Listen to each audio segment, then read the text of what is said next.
Bonjour les amis, j'aime particulièrement l'été, cette période où l'on peut enfin ralentir, recharger les batteries pour mieux repartir. Et si pour cette rentrée, au lieu de nous précipiter dans nos anciennes habitudes, on faisait aussi le point sur ce qui nous anime vraiment, sur ce qu'on a envie de poursuivre, ou bien même d'arrêter.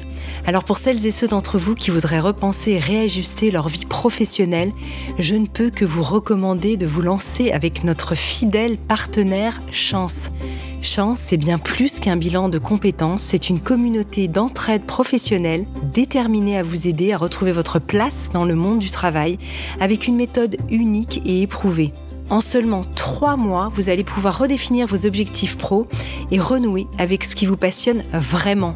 Et ceci avec l'aide d'un coach professionnel dédié. Une fois ensuite votre projet défini, toute la communauté Chance sera à vos côtés pour donner vie à ce projet. Un collectif hyper engagé, prêt à vous épauler et à vous ouvrir son réseau. Et le détail non négligeable, le parcours est finançable avec le CPF, votre compte personnel de formation. Alors si ce message résonne pour vous, je vous invite à passer à l'action dès maintenant. Rendez-vous sur le site chance.co pour bénéficier d'un entretien gratuit avec un conseiller et changer ce qui doit l'être dans votre vie professionnelle pour démarrer du bon pied cette nouvelle rentrée.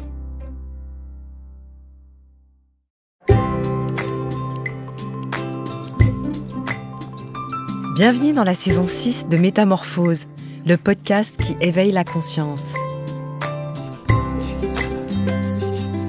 Au fil des semaines, je vous invite à découvrir avec moi des sujets inspirants portés par des personnalités lumineuses pour cheminer ensemble vers un éveil des consciences. Métamorphose, le podcast qui éveille la conscience. Tous les lundis et jeudis dès 7h.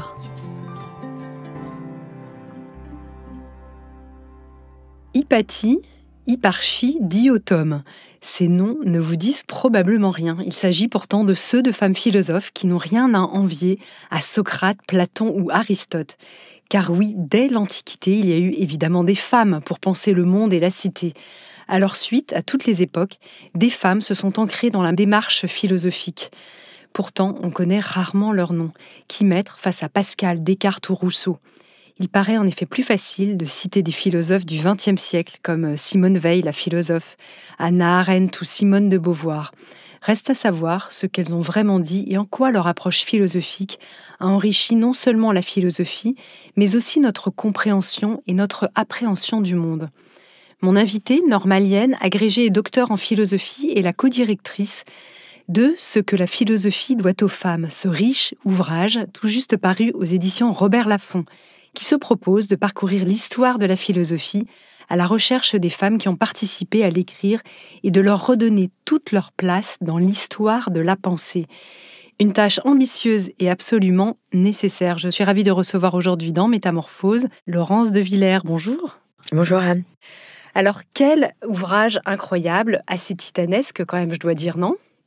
Qu'est-ce qui vous a donné envie de partir à l'aventure avec votre co-auteur, en fait, dans cette entreprise, on va dire ça comme ça ? En fait, Laurence et moi, on avait l'occasion... Alors, de quelle Laurence ? Oui, on va préciser. Ah oui, on s'appelle toutes les deux Laurence, ouais. Laurence Hanson-Love, et moi-même, on avait l'occasion de se croiser. Et puis, ce sujet est venu, Laurence y avait déjà pensé, et moi aussi. Et on a eu la chance d'avoir un éditeur. Donc, c'est vraiment la rencontre de deux philosophes, Laurence Hanson-Love et moi-même, et d'un éditeur qui a dit banco. Et parce qu'on s'est dit qu'effectivement, très tôt, on a eu l'idée de cette dette impayée de la philosophie. C'est-à-dire que notre constat était double. C'est que s'il y avait une femme philosophe, typiquement Simone de Beauvoir, on lit le deuxième sexe comme si l'apport philosophique de Simone de Beauvoir se limitait à penser la condition des femmes. Donc ça, c'était le premier constat. Donc quand il y a des femmes philosophes, on réduit le rapport. Et puis, il y a aussi l'effacement total de la pensée, de l'existence et de la pensée de ces femmes. Enfin, pour le siècle, qui est ma spécialité, le XVIIe siècle, je crois leur nom, si je vous dis Gabrielle Suchon, Marie de Gournay... Maintenant, moi, je les connais parce que je vous ai lu. Mais... vous m'avez lu. Et voilà. Voilà, le but du livre, c'est ça. C'est que leur nom soit connu et qu'on ne réduise pas leur pensée à la pensée de la condition féminine, qu'on les traite comme des philosophes à part entière, parce qu'elles ont apporté quelque chose à la philosophie, soit que la philosophie avait déjà pensé, mais elles l'ont nourri, soit elles ont apporté quelque chose de spécifique que la philosophie n'avait pas ou n'avait pas pensé. Alors pourquoi elles étaient comme ça, justement, les grandes oubliées dans l'histoire de la philosophie, y compris dans les manuels scolaires, hein, vous le rappelez? Ah oui, alors leur apparition dans les manuels scolaires, c'est hier, hein, c'est le début des années 2000. D'abord Hannah Arendt, et puis ensuite il y en a eu 5 autres, et il n'y en a que 6, et tout au XXe siècle. Enfin, moi, ça me désole, parce que c'est comme si on faisait passer l'idée que les femmes ont commencé à exister très récemment. C'est vrai, c'est faux. C'est vrai parce que elles ont eu plus de possibilités d'exister, mais c'est faux parce que les femmes philosophes ont toujours existé. Vous citiez des philosophes de l'Antiquité. Oui. Donc, pourquoi elles sont si peu existantes? Je tenterai 2 réponses, mais c'est pas simple, hein, ce phénomène. Non. Je vais pas vous donner l'impression que j'ai toutes les clés. La première explication, c'est l'éducation, c'est-à-dire que ce qu'on pense être une évidence ne l'a pas été. Vous avez un traité de l'éducation des filles par Fénelon à la toute fin du XVIIe siècle, mais c'est pas ce qu'on imagine. C'est pas pour dire qu'il faut absolument qu'il y ait une égalité, un droit au savoir qui soit partagé hommes et femmes. C'est pour dire, si on n'éduque pas les jeunes filles, ça va devenir des femmes qui vont être tyrannisées par leur imagination. Alors l'imagination au XVIIe siècle, c'est l'équivalent du délire, et elles vont apporter le trouble dans la société. Donc c'est pas du tout au nom de l'égalité, mais vous voyez cette idée d'égalité dans le savoir, dans l'éducation, c'est récent. Donc les femmes n'ont pas eu l'éducation qui pouvait leur permettre d'avoir accès au domaine public du savoir. Je pense que c'est une première explication. Il y en a une deuxième qui tient à leur moi ce que j'appelle la délégitimation. Peut-être qu'on en reparlera, c'est-à-dire que même quand elles écrivaient, c'était considéré comme secondaire. Enfin, elles ont écrit les notes de bas de page, en gros, parce que c'est une femme qui écrit. Donc ça a moins de valeur, moins de légitimité qu'un homme. Et puis, je pense aussi qu'on les a... Alors, les faits en retour, hein, on les a cantonnés à des domaines. C'est-à-dire que y a une femme que j'aime énormément, philosophe au 18e, Harriet Taylor Mill, qui dit c'est pas étonnant qu'on cantonne la femme au domestique, à l'espace domestique, la famille, la maternité, être une épouse, parce qu'on considère que c'est ça le féminin. Je pense qu'une des dernières raisons que je vous proposerai, c'est que on a construit le féminin. Et donc, il fallait que la femme corresponde au féminin. Donc, c'est pas étonnant qu'on leur ait refusé le droit de... Alors ça, on l'énonçait beaucoup, hein, dans les traités, de gouverner, d'être militaire, en gros, de faire de la politique, de la géopolitique, et de la philosophie. Donc, c'est pas étonnant puisqu'on a construit ce féminin qui n'impliquait pas le savoir et pas la philosophie. D'ailleurs, on va voir, hein, on en reparlera, à quel point les femmes qui ont souhaité faire de la philosophie ont dû prendre la tangente. Hein, ce sont des tangentiels, hein, où l'exprimer comme ça, c'est vraiment intéressant, pour justement pouvoir assumer cette pensée, en réalité. Ouais, la philosophie, c'est une affaire d'hommes. En fait, ça a été... et moi qui vous parle, qui suis pas si vieille, mais bon, quand même, j'ai vécu moi-même dans mes études, mais j'en ai pris conscience tardivement. C'est ça qui est parlant aussi, que c'était une affaire d'hommes, et donc à plein de niveaux. C'est-à-dire que mes profs étaient plutôt des hommes, majoritairement des hommes même. Nous, femmes en philosophie, il y avait ce phénomène de délégitimation. Ça va vous paraître un détail peut-être, mais dans l'ordre d'un programme d'un colloque, on n'était jamais au bon moment. On était un peu annexe. Et puis, nous-mêmes, comme femmes, j'ai l'impression que soit on gommait le fait d'être une femme, par plein de manières. Hein. Oui, inconsciemment, oui. Soit on essayait d'imiter et d'avoir une attitude peut-être masculine, mais parce qu'on manquait de modèles féminins aussi en philosophie. D'ailleurs, vous en êtes revenu, ça, vous avez le sentiment aujourd'hui, vous êtes... Je vais vous parler sincèrement, ce sont mes étudiantes qui m'en ont fait prendre conscience, et il y a peu, et ce livre n'y est pas étranger, le fait que vraiment, avec Laurence Hanson-Love, on a été enthousiaste à le faire, et puis on a eu des collaboratrices absolument parfaite. Ça oui, parce fait... que vous avez combien de contributrices, là, collaboratrices? Pas tant que ça, figurez-vous, parce qu'on a voulu faire un travail assez serré et le rendre le plus tôt possible. 4 ou 5 peut-être 1, 2, 3, 4, 5, 6, 7, 8, 9, 10, 11, 12. Ah oui, 12 quand même, oui. Oui, donc une équipe vraiment parfaite, ça, j'ose le dire, mais resserrée, parce qu'on voulait vraiment on était enthousiaste, on voulait qu'il existe assez tôt. Mais j'en ai pris conscience tardivement, parce qu'une fois, à la fin de mon année de cours, les étudiants m'ont dit, la dernière séance, c'est toujours les questions que j'aurais pas traitées. Oui. Donc, voilà, ce qui resterait, et qu'ils ne pourraient pas repartir sans avoir de réponse. Et tous, femmes et hommes confondus dans mon cours, m'ont demandé, c'est quoi être une femme philosophe?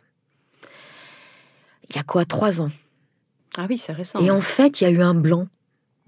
C'est que la question m'a surprise, parce que je me l'étais pas posée telle quelle.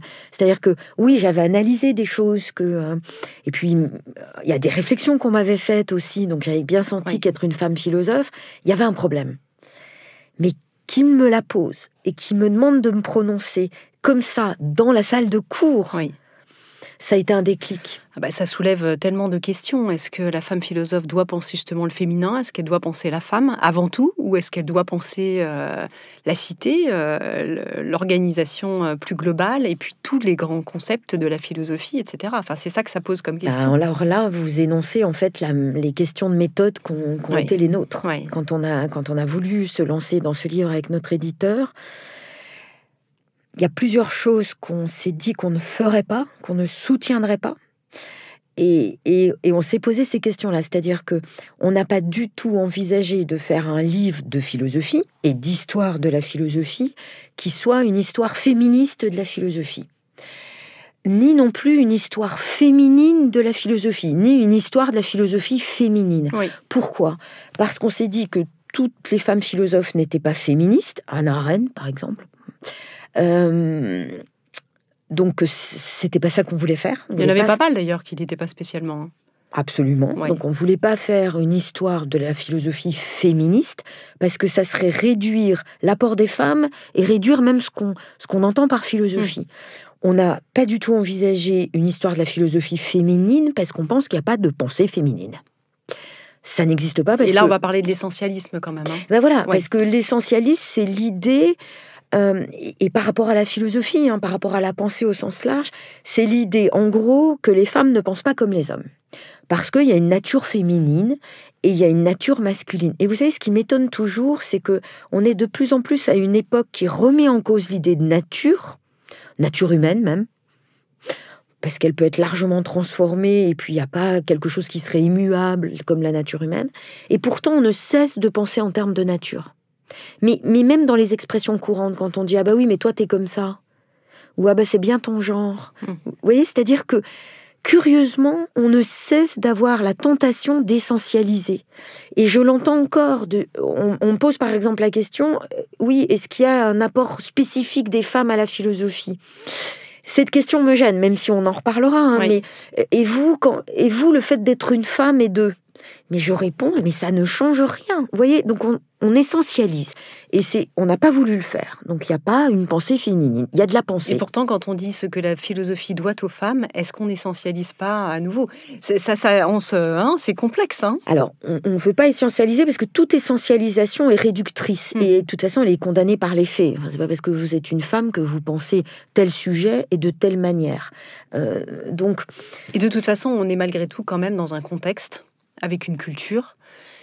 Et alors voilà. C'est que quand même, et très vite, on l'a vu, et on le voit encore, j'insiste, tout n'a pas changé merveilleusement pour les femmes philosophes au XXe siècle. Mais on voit aussi que le féminin et la femme est une construction sociale et politique, et qu'elle a une existence ou une inexistence sociale et politique. Donc, on a dû aussi se demander, mais le fait que les femmes occupent cette situation-là dans l'histoire, dans la philosophie et dans le corps social, est-ce que ça n'a pas fait qu'elles ont pensé des choses parce qu'elles occupaient cette position-là? Et d'une certaine façon, oui. C'est-à-dire qu'effectivement, les femmes ont pensé le pouvoir, ont pensé l'injustice, ont pensé la violence, ont pensé la culture. Je dirais pas aussi radicalement qu'elles l'ont fait de façon très différente des hommes. Les hommes aussi ont pensé le pouvoir. Mais leur situation de femmes qui pensent et qui doivent en même temps se légitimer comme philosophes font qu'elles ont peut-être écrit différemment et qu'elles l'ont pensé avec une acuité que la philosophie n'avait peut-être pas. Intéressant en tout cas. Et puis on va y revenir évidemment quand on va parler d'elle.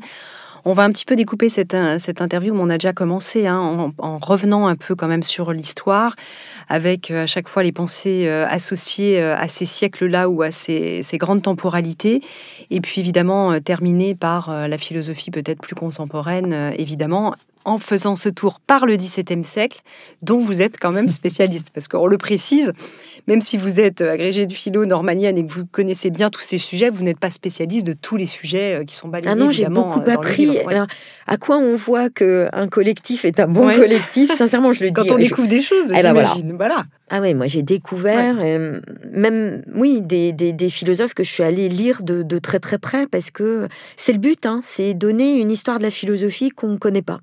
Alors il y a un premier point d'appui qui est cet homme, Gilles Ménage, qui s'intéresse aux femmes et à la philosophie et qui fait un ouvrage quand même de référence sur le sujet. Oui, on est au XVIIe siècle, et il fait cet ouvrage. Alors ça peut surprendre, et ça reste surprenant, parce qu'il y a quand même peu d'ouvrages qui recensaient les femmes philosophes, et en même temps c'est pas si surprenant que ça, parce qu'au XVIIe siècle on s'interroge sur alors ce qu'on appellerait le canon de la philosophie, c'est-à-dire qui entre au panthéon de la philosophie ou pas. Qui l'a faite, qui est un auteur, qui est un grand auteur, qui a dit quoi. Et c'est important que ça se passe au XVIIe siècle, parce que c'est aussi le siècle de la grande querelle entre les anciens et les modernes. En gros, est-ce qu'il faut qu'on imite l'Antiquité parce qu'ils ont tout dit, c'est un modèle, ou est-ce que la modernité, donc la nouveauté, ce qu'on n'a pas fait avant, a quand même son droit de cité et sa légitimité. Et donc ce siècle-là, forcément, s'intéresse à ces questions de légitimité. Et des questions, c'est le début aussi où on s'interroge sur l'histoire. Qu'est-ce que ça veut dire l'histoire? Quelle histoire on peut écrire? Qui est digne de faire partie de cette histoire qu'on va écrire? Donc, c'est surprenant parce qu'il est pas, c'est pas un phénomène général de s'intéresser aux femmes philosophes, mais en même temps, il n'est pas seul d'une certaine façon. On s'interroge, et c'est une interrogation que j'ai eue aussi et qu'on a eue en faisant ce livre. C'est-à-dire, quand on écrit l'histoire de la philosophie, est-ce qu'elle est complètement historique? C'est-à-dire, est-ce que vraiment on y met les personnes qu'il faut y mettre? Est-ce qu'on y met les personnes qui étaient absolument importantes? En fait, l'histoire de la philosophie qui se trouve dans les manuels de terminale ou d'autres, pour une bonne part, elle reflète pas totalement ce qui s'est passé, l'histoire. Oui. Alors, c'est vrai pour les femmes, puisque on les comptait quasiment pas. Mais c'est vrai aussi pour d'autres philosophes. Alors, par exemple... C'est vrai pour l'histoire en général. Mais c'est vrai pour l'histoire. Quand je suis allée au Japon et que j'ai découvert l'histoire de la Deuxième Guerre mondiale depuis la vision du Japon, j'ai redécouvert une autre perspective. J'étais sur une autre rive, en fait. Mais absolument. Enfin, quand on cite, par exemple, Hegel, on a l'impression qu'en philosophie, Hegel, c'est lui et pas un autre. Il se plaint, il écrit à sa femme dans des lettres, il est à Iéna, il se plaint d'avoir 4-5 étudiants. En fait, c'était pas lui qui était... historiquement le plus présent, c'était Schelling ou Fichte. Vous voyez, donc, quelle histoire on écrit? Alors évidemment, c'est exacerbé avec les femmes. Donc, il faut vraiment se poser la question de l'histoire. Qu'est-ce qu'on fait quand on fait de l'histoire? Très largement en philosophie, quand on a fait de l'histoire, on n'a pas compté les femmes. Oui. Alors d'ailleurs, c'est étonnant ce que vous avez dit, qu'au XVIIe siècle, on est encore en train d'être un peu sous la coupe de l'Antiquité et de se dire si on est bien légitime de parler, parce que l'Antiquité, c'est quand même loin déjà au XVIIe siècle. Il y a quand même un pont. En fait, on se cherche des autorités. Oui. C'est-à-dire ce qui fait autorité. Parce que, alors c'est pour ça que je trouve que c'est un siècle fascinant. C'est un siècle qui à la fois est complètement moderne. D'ailleurs, en histoire, on parle de période moderne, qu'est le XVIIe siècle plutôt. Il est complètement moderne parce qu'on fait des choses et on pense des choses qu'on ne pensait pas auparavant. Et ça, on est un peu pris de vertige parce que, par exemple, Descartes ne cesse de dire « personne avant moi » a dit ça. Et ça, c'est un vertige de la modernité. Personne avant vous, donc... Vous êtes tous suspendus dans les airs, la tradition ne suffit pas. Donc, à la fois, ce siècle va se chercher des autorités, et l'autorité, ça serait l'Antiquité. Même en religion, c'est le grand siècle où on découvre Augustin, Saint-Augustin, qui devient l'autorité dans tous les domaines, hein, même au théâtre. Le théâtre de Racine, pour une part, est augustinien. Vous voyez, donc on cherche à la fois des autorités, et en même temps, on est pris de ce vertige de l'homme moderne. C'est quoi l'humain moderne qui n'a plus autant le poids de la tradition, qui pense par lui-même. C'est vraiment celui qui montre vraiment ça, c'est Descartes. Le point de départ, ça va être quoi ? Pas la tradition, pas ceux qui sont passés avant moi, pas ceux qui ont écrit avant moi, pas l'Antiquité, mais quoi ? Moi qui suis en train de penser. Vous voyez, cette espèce de vertige de la modernité. Oui, c'est vraiment saisissant. Alors quand même, on va revenir sur l'Antiquité. Partons de là, puisque c'est quand même un point de départ, même si on pourrait imaginer qu'avant l'Antiquité, il y ait eu des femmes philosophes. Alors, à ce moment-là, est-ce qu'au moment de l'Antiquité, les femmes, finalement, étaient davantage bienvenues dans les affaires publiques qu'au cours des siècles suivants ? Quelle place elles ont dans la cité ? On peut imaginer, là, Athènes, cette cité athénienne, autour de Socrate. Comment elles sont, ces femmes-là, à ce moment-là ? Je pense à Éric Emmanuel Schmitt en disant ça. Alors, vous avez raison, parce que, contre toute attente, l'Antiquité ouvre un espace où les femmes existent. C'est le premier point. Et puis, même Platon dit lui-même, et il n'est pas le seul, hein, que cette distinction homme-femme n'est pas pertinente. Donc il y a à la fois une universalité, l'idée effectivement que ce qui est à penser, c'est pas homme ou femme ou la distinction entre les deux, mais le phénomène humain, l'humain. Et donc ces philosophes ne s'attardent pas tellement à cette distinction. D'ailleurs, Platon, dans sa République idéale, quand il va imaginer son traité politique, il accorde une place aux femmes gardiennes de la cité, autant qu'aux hommes, puisque c'est pas pertinent. Et puis, ce que je trouve très intéressant dans l'Antiquité, et qu'on a perdu, d'une certaine façon, c'est que il s'ouvre un espace qui n'est ni l'espace domestique, où on pourrait cantonner les femmes, ni l'espace purement public, celui de la cité, mais l'espace des écoles philosophiques. Oui. Un espace philosophique. Ça, c'est assez vertigineux, parce que si on se replace dans le contexte de l'Antiquité, où il y avait des guerres, des tyrans, et que d'un seul coup, il y a cet espace de la démocratie, où on invente, là encore, il y a le vertige, comme certainement Descartes l'a eu ensuite. Alors, ce qui est frappant, effectivement, c'est que d'une certaine façon, la philosophie comme pratique et comme doctrine naît en même temps que la démocratie, parce que je pense que c'est une question d'espace. Et quand on parle des femmes philosophes, la question de l'espace est très importante. Où elles sont ? Où on les place ? Et là, avec l'Antiquité, au-delà de cette distinction privée public, l'Antiquité philosophique crée un nouvel espace. Et il y a les écoles. Il y a l'école de Platon, il y a l'école d'Aristote, il y a l'école des stoïciens, il y a l'école des épicuriens, ce qui fait qu'il y a des stoïciennes, il y a même une liste de stoïciennes, parce que cet espace de parole et de pensée prouve, mais en direct, que la distinction homme-femme n'a aucune pertinence. Elle a aucune pertinence pour les hommes, pour les femmes et pour la philosophie. En fait, il y a des personnes qui pensent et qui proposent leur savoir et qui adhèrent à des doctrines. Et ces doctrines, c'est le propre de la philosophie, mais c'est très marqué pour l'Antiquité, parce que je pense qu'on l'a oublié. Mais ces doctrines sont des pratiques, c'est des manières de vivre. Et là, les femmes ont le droit de citer. C'est ça qui est intéressant. C'est qu'en fait, d'une certaine façon, je vais peut-être un peu trop loin, mais quand même, c'est la philosophie qui a permis aux femmes, parce qu'elles étaient philosophes, d'avoir droit de citer. Et pour autant, elles ne montent pas sur les planches du théâtre. Je crois que pendant les jeux, elles n'ont pas accès, si elles sont mariées ou pas mariées, etc. Oui, donc elles restent quand même avec des statuts, voilà. Alors absolument, dans le public, elles affrontent des restrictions. Mais la philosophie peut permettre et a permis que ces femmes puissent parler. Pourquoi ? Au nom de quoi ? Au nom qu'elles sont philosophes. Vous voyez, c'est ça qui est intéressant, je pense, dans l'Antiquité. Par exemple, ce grand adage que Socrate va reprendre. Connais-toi toi-même. Voilà, alors connais-toi là, toi-même. Vous m'en avez bouché un coin dans le livre. Hein. Je l'ai replacé dans une interview il n'y a pas longtemps. Ah bah merci, vous êtes l'ambassadrice du livre. C'est ça. Ce mot connais-toi toi-même. Fémonoé, c'est ça? Voilà, fémonoé, ouais. Qui est en fait, alors on a l'impression que c'est Socrate, hein, et puis que c'est le programme de la philosophie, enfin Descartes d'une certaine façon y répond aussi, parce que son cogito c'est se connaître soi-même. Donc on l'attribue à Socrate, oui, il en a fait quelque chose bien sûr, mais n'empêche que ce connais-toi toi-même, c'est fémonoé, donc qui était une Pythie, à Delphes, la première Pythie, sans doute la plus ancienne, et vous voyez ça.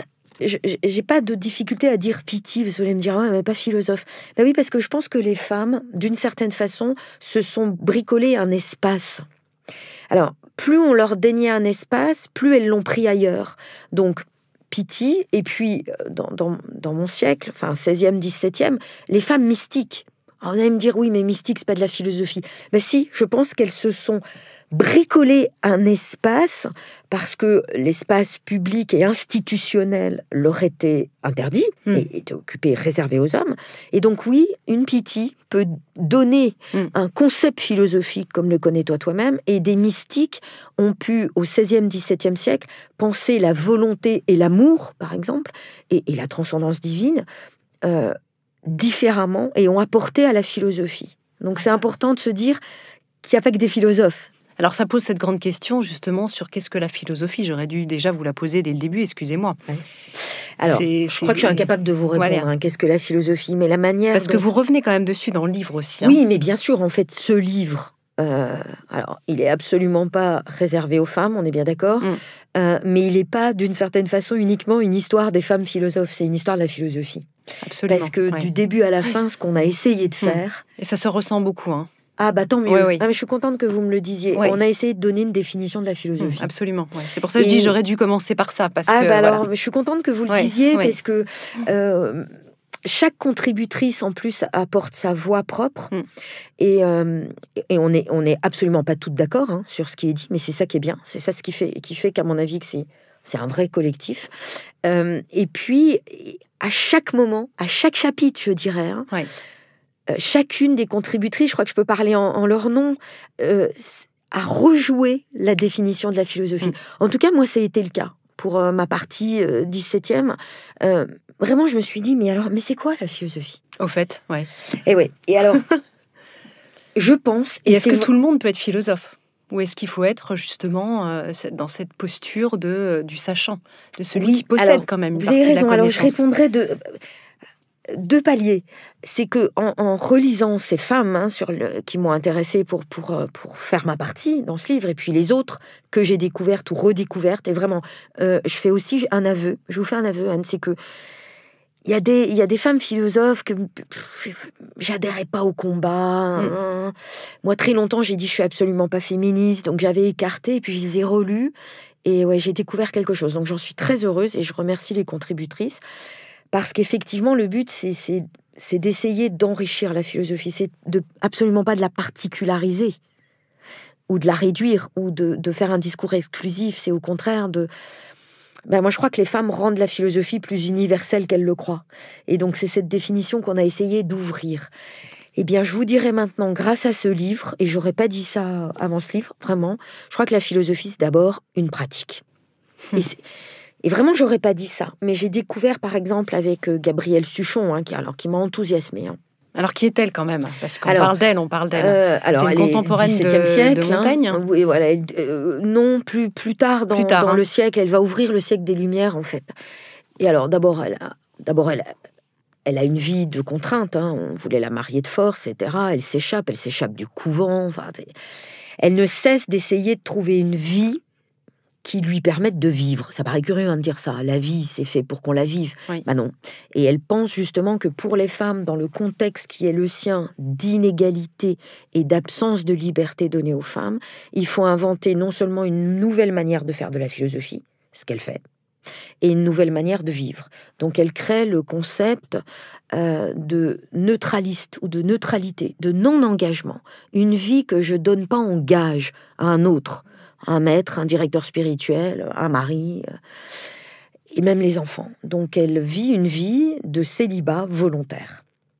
Alors on me dirait, oui, mais ça c'est du militantisme féministe. Alors, sans doute qu'en fait, quand je relisais les féministes du XXe, je me disais, il y avait déjà beaucoup de choses au XVIIe, à l'idée d'injustice structurelle, moi qui me tient à cœur, qu'on travaillait plutôt les féministes américaines du XXe siècle, ou d'inégalité structurelle, que pense McKinnon au XXe siècle. On l'a déjà avec Gabrielle Suchon, parce qu'elle dit dans un contexte d'inégalité structurelle, donc qui ne sont pas accidentelles. Bien sûr. Et d'absence de liberté. Son vrai questionnement, c'est sur la liberté. Les femmes, si elles veulent vivre une vie qui vaut la peine d'être vécue, ne peuvent pas vivre comme tout le monde. Et donc, elle crée ce concept, vraiment, de célibat volontaire. C'est ce qu'a fait un peu Spinoza, finalement, aussi, dans un autre contexte, qui était celui de la religion, pour lui. Et oui, et donc, elle apporte vraiment à la philosophie, d'abord une définition. La philosophie, c'est une manière de vivre, donc de penser, donc de vivre. Et elle apporte, je pense que c'est un apport décisif, une nouvelle manière de penser, la liberté. Oui. Non pas en féministe, même si, effectivement, il y a aussi quelque chose que comme féministe, on peut s'approprier, mais elle le pense en philosophe. C'est ça que je trouve intéressant. Elle montre qu'il y a une injustice liée à la liberté. Son grand thème, c'est pas tant le sort fait aux femmes est lié à l'absence d'égalité que l'absence de liberté. Et en fait, elle repense la liberté pour pouvoir la penser pour les femmes. Vous voyez, c'est d'abord penser la liberté en philosophe, et ensuite, évidemment, comme les femmes en sont privées, la penser pour les femmes. C'est ça. Mais elle apporte à la philosophie un concept de liberté, qui est l'absence de vie sous tutelle. Comme ça pourrait être appliqué maintenant dans les concepts de certaines inégalités territoriales, ou quand on parle du care, on pourrait finalement l'appliquer aux femmes, mais aussi à d'autres notions. Et même en écologie, ou pour la cause animale, moi qui me tient à cœur, c'est repenser la liberté, c'est-à-dire quel mode de vie on peut donner aux animaux pour que ce soit une vie libre, c'est-à-dire qu'ils puissent vivre leur vie. Vous voyez, c'est ça. Donc c'est un enrichissement. On s'écarte pas du tout ni de Gabrielle Suchon ni de la philosophie. C'est un enrichissement de la philosophie. Ce que vous dites d'ailleurs en conclusion de l'ouvrage, vraiment de tous ces apports. Gabrielle Suchon, qu'est-ce qu'elle laisse ? Elle laisse des écrits. Comment est-ce qu'elle vit justement par rapport à sa philosophie ? Oui. Alors vous avez raison de mentionner la question éditoriale. Le problème pour les femmes de l'Antiquité, mais pour les hommes aussi, philosophes, c'est que on a perdu beaucoup. On a perdu beaucoup de leurs écrits. Donc ce qu'on dit est d'une certaine façon prospectif. C'est dans l'état actuel des recherches, des livres qu'on a, on dit que, mais peut-être que les choses vont changer. Alors oui, Gabrielle Suchon, elle écrit, et elle obtient aussi la possibilité d'être une femme auteure, ce qui est pas du tout évident. Et puis sa consoeur, d'une certaine façon, mais pas contemporaine, un peu avant, Marie de Gournay, obtient aussi ce privilège de vivre de sa plume, d'être auteur. Vous voyez, cette réflexion sur ce que les femmes apportent à la philosophie, c'est aussi la réflexion sur qu'est-ce qu'être un sujet. Ça veut dire quoi ? Un sujet, c'est un sujet autonome. Oui. Personne ne décide pour moi de ce que je dois être, de qui je dois être, où je dois être et ce que je dois faire. Donc c'est vraiment l'idée d'autonomie. Eh bien, ces femmes apportent à la philosophie la question de qu'est-ce qui fait qu'on est sujet. Oui. Parce qu'évidemment, pour les femmes, ça leur est dénié, donc elles doivent le devenir. Il doit y avoir des procédés de subjectivisation. Qu'est-ce qui fait que je deviens sujet ? Eh bien, c'est d'abord pouvoir écrire. D'ailleurs, dans son cas, elle fait, je crois, j'étais en train de vérifier, elle fait annuler demande l'annulation du mariage par le pape, je crois. Oui, elle va, Gabrielle Suchon, elle va à Rome, elle veut demander l'annulation, puisqu'elle a mis au jour ce concept de célibat volontaire. Elle pense que pour une femme, vivre sa vie doit se faire dans le contexte qui est celui d'absence de liberté, sans tutelle, c'est-à-dire sans mari, sans directeur spirituel et sans être une mère. Donc elle va loin, et elle le dit que c'est au nom de la liberté, et qu'en fait ces communautés de femmes célibataires seront un ferment d'une certaine façon pour apporter à la société tout entière plus de liberté. Donc, vous voyez, déjà être auteur, avoir le droit d'écrire, s'autoriser à écrire, alors qu'elles n'ont pas accès à tout le savoir. L'accès à tout le savoir, il Il faut resituer des choses. Hein. Les femmes ont eu accès au même baccalauréat en France en 1924. Enfin, c'est avant-hier. Oui. Donc, vous voyez, s'autoriser le droit d'écrire, d'être un auteur. Auteur, c'est la même famille que le mot d'autorité. Donc, de faire autorité. Et puis, Gabrielle Suchon, elle cite beaucoup aussi les autres auteurs, les autorités. Pourquoi ? Pour montrer que ce qu'elle est en train de faire, la philosophie qu'elle est en train d'écrire, n'est pas marginale. Ça, c'est important. Elle cite les autres auteurs femmes Hommes et femmes, oui, c'est ça. Beaucoup de l'histoire. Elle convoque énormément l'histoire de la philosophie. Je vais vous dire quelque chose. Au départ, donc j'ai relu, etc. Et j'avais tendance à sauter les lignes où elle citait toutes les autorités. Platon, Augustin... Oui. Et en fait, non, je me suis dit, là, je fais une énorme erreur de méthode et de compréhension. C'est que, justement, pour cette femme, auteure et philosophe, convoquer les autorités, c'est montrer qu'elle s'inscrit dans la même histoire qu'eux. Bien sûr. D'ailleurs, ça me fait des frissons quand vous dites ça. Il y a une lignée, en fait. Il y a une lignée. Et donc, elle montre, elle, à qui est dénié le savoir, qu'on a voulu marier de force, qu'on a mis de force au couvent, enfin, etc. Elle montre que quand elle prend la plume et qu'elle signera, parce qu'au départ, non, elle ne l'a pas fait sous son nom, puis après, elle a signé Gabrielle Suchon, et qu'elle convoque ces litanies d'auteurs, des grands auteurs. Mais non, c'est très important. C'est pour montrer que moi aussi, j'appartiens à l'histoire de la philosophie. Je ne suis pas une marginale. Et ce que j'écris, c'est peut-être sur les femmes, mais c'est un traité moral, c'est un traité politique, c'est un traité sur l'égalité, c'est un traité de philosophie. Donc j'existe philosophiquement. Puisque vous parlez de politique, on pense aussi à Élisabeth de Bohême, par exemple. Oui, alors c'est intéressant parce qu'Élisabeth de Bohême, on commence un peu à la citer, mais on dit toujours « la correspondante de Descartes ». Et vous voyez, ça c'est intéressant aussi, c'est que... C'est cette fameuse truc, derrière tout grand homme, il y a une grande femme, merci. Et voilà.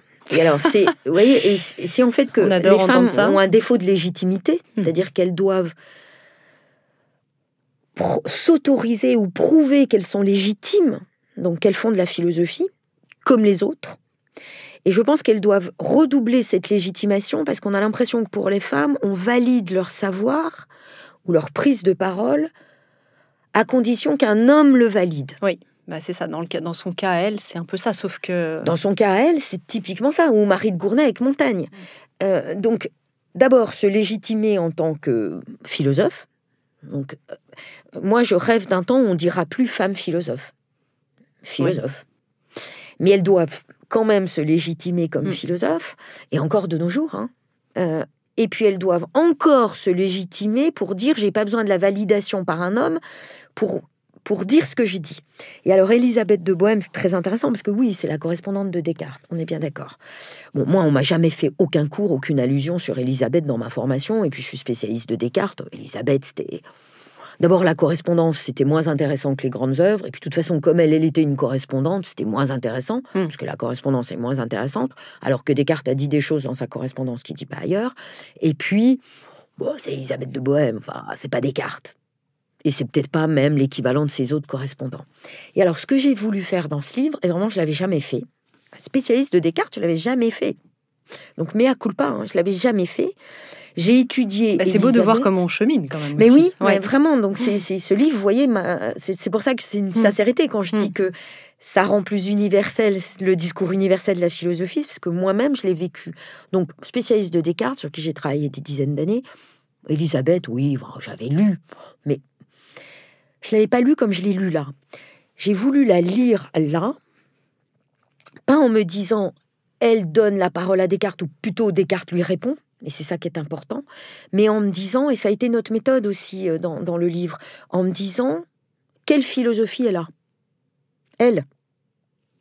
Pas qu'est-ce qu'elle oppose à Descartes ou comment Descartes le philosophe lui répond, mais quelle philosophie elle a. Elle. Ouais, et on découvre une sacrée personnalité à travers vos mots. Oui, une sacrée bonne femme. Et en fait, j'ai découvert et j'ai voulu vraiment l'étudier, pas en tant que femme, d'abord, pas sa vie, mais comme philosophe. Donc, quel concept elle a ? Qu'est-ce qu'elle pense de manière originale et inédite ? Et j'ai trouvé, je crois, mais ça sera sujet à discussion, mais qu'elle a une philosophie de l'épreuve. La vie comme épreuve, une philosophie de l'épreuve, c'est-à-dire qu'elle ne cesse de dire à Descartes, et d'ailleurs, c'est ça qui est intéressant, elle lui répond pas totalement sur cette question, parce que je crois que ça lui est propre à elle. Elle pose la question, mais la vie, c'est des choses qui nous arrivent. Et elle ne cesse de dire, je vis dans une inquiétude de ce qui peut m'arriver. Comment on se prémunit ou comment on vit ce qui nous arrive, comment être à la hauteur de ce qui nous arrive. C'est l'épreuve, c'est la vie comme épreuve. Ben ça, je crois que c'est une philosophie d'Élisabeth de Bohême, qui ne doit pas à Descartes, et on n'a pas besoin de lire Descartes pour la lire. Vous voyez, c'est ça qui m'a intéressée. Élisabeth, d'une certaine façon, sans Descartes, d'abord, puis après, évidemment, et puis Descartes lui-même, c'est la seule cartésienne, en fait. Il y a qu'elle qui reconnaît. Mais d'abord, sans lui, à l'occasion de Descartes. Mais qu'est-ce qu'elle dit de conceptuel? Et ça, je ne l'avais pas trouvé, je ne l'ai pas eu dans mes études, et je ne l'avais pas encore trouvé. Et peut-être même dans les rôles inversés, d'ailleurs. Qu'est-ce qui, de elle, influence, lui, sa réflexion? Ah ben lui, on l'a reconnu, et puis il le dit lui-même. Les questions qu'elle a posées sur l'âme et le corps, qui est un vrai problème philosophique, Oui. ça a vraiment incité Descartes à approfondir ce sujet. Et puis il lui dédicace sur les principes de la philosophie. Mais ça, je me suis dit, moi je le savais, je me suis dit, ça suffit pas. Vous voyez, pour traiter de ces femmes philosophes, ça suffit pas. Quelle est sa philosophie à elle? Et peut-être, et c'est pour ça que j'ai insisté sur un sujet, la vie comme épreuve, une philosophie de l'épreuve, qui n'est pas un thème cartésien. Alors, qu'est-ce qu'elle nous enseigne d'ailleurs, cette philosophie de l'épreuve? Qu'est-ce qu'elle en tire, en fait, comme enseignement qui pourrait nous éclairer aujourd'hui? C'est intéressant parce que, pour le dire un peu vite, mais je pense qu'Élisabeth demande d'aller au-delà du pessimisme et de l'optimisme. Parce que très souvent, quand on se pose la question de l'épreuve... Elle a vécu elle-même, d'ailleurs, l'épreuve. Elle a une vie... on pourrait en faire un film. Moi, j'adorerais faire un film. Ça, ce serait génial. Ça. Parce qu'elle a une vie archi-romanesque, en réalité. J'ai eu envie de mieux la découvrir en la lisant à travers vous. D'abord, elle vit l'exil toute sa vie. Donc c'est quelque chose d'être en exil. Enfin, son père a été le roi d'un hiver, et puis il a été destitué. Les membres de sa famille comptent un roi décapité en Angleterre, parce que les Anglais ont quand même exécuté leur roi bien avant les Français, en 1649. Elle vit cet exil, elle doit s'occuper de sa famille, elle a un frère qui commet des crimes, et avec et le dit elle-même, je suis encombrée parce que je dois à ma famille et ma situation. Comment je peux faire de la philosophie? C'est une vraie question quand même. Nous qui avons tellement tendance à séparer la philosophie et la vie, elle dit comment, avec la vie que je mène, je fais de la philosophie. Et elle dit à Descartes, j'ai du mal, je trouve pas le temps, je suis submergée par les passions. À l'époque, on dit pas émotion, ni affect, on dit passion. Oui. Et elle dit, et elle questionne beaucoup Descartes sur cette question. D'ailleurs, elle l'a incité aussi à explorer davantage les passions, le domaine des passions. Il va écrire le traité des passions. Qu'est-ce qu'être un sujet quand on doit subir les épreuves, et l'épreuve qu'on s'inflige à soi-même, l'épreuve de nos passions?